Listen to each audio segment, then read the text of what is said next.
Miscarriage হয়েছে কি না তা বুঝবেন কি করে? সন্তানের জন্য সব মা বাবার মনেই অনেক স্বপ্ন থাকে, আর সেই স্বপ্ন যখন অচিরেই নষ্ট হয়ে যায় তাহলে মনের উপর সাংঘাতিক চাপ পড়ে। তবে এই সময়টা নিজেকে যত্নে রাখবেন। মা হবার সুযোগ কিন্তু আবারও আপনার সামনে আসবে, আর সৃষ্টিকর্তার উপর বিশ্বাস রাখতে হবে। আল্লাহ তাআলা যা করে বান্দা ভালোর জন্য করে থাকেন। অনেক বাচ্চা জন্মগ্রহণ করার সময় প্রতিবন্ধী হয়ে থাকে। আপনার পেটের বাচ্চা প্রতিবন্ধী বা বড় ধরনের রোগের সমস্যা থাকতো, তখন আপনি কি করতেন? তাই মনোবল না হারিয়ে আল্লাহ তাআলার উপর অটল বিশ্বাস রাখুন।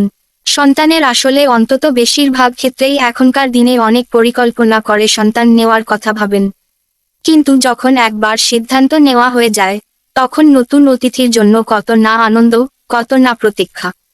কিন্তু সব সময়ে প্রতীক্ষা সুখবর নিয়ে আসে না, কারণ সন্তান গর্ভে আসার পরে যদি কোনো কারণে মিসক্যারেজ বা গর্ভপাত হয়ে যায়, তা বয়ে নিয়ে আসা যন্ত্রণা, হতাশা এবং সাময়িকভাবে স্বপ্নভঙ্গের ব্যথাও। কিন্তু মিসক্যারেজ হয়ে যাওয়ার কি আলাদা কোনো লক্ষণ আছে? আগেভাগে টের পাওয়া যায় তা? তো চলুন শুরু করা যাক। মিসক্যারেজের লক্ষণ কি কি?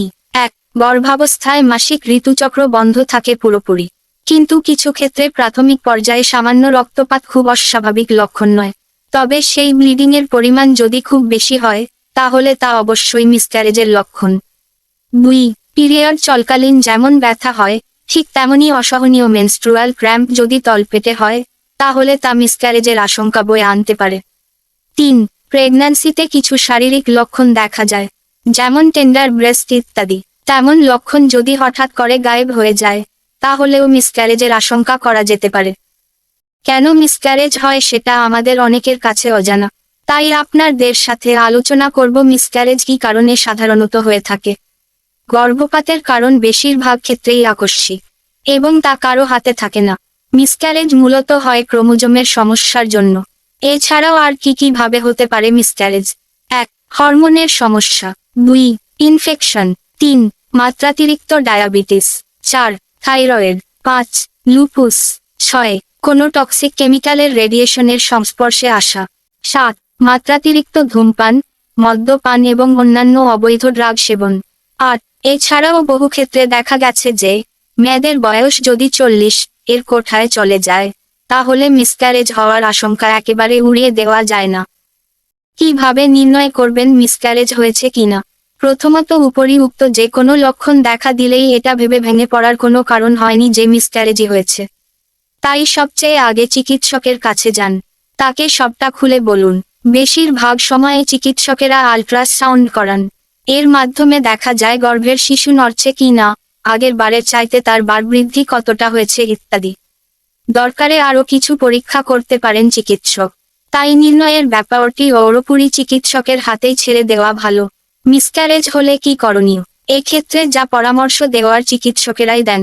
2 সপ্তাহ বেশি রক্তক্ষরণ বন্ধ না হলে চিকিৎসক হয় মেডিকেশন নয়তো সার্জারির কথা ভাবেন।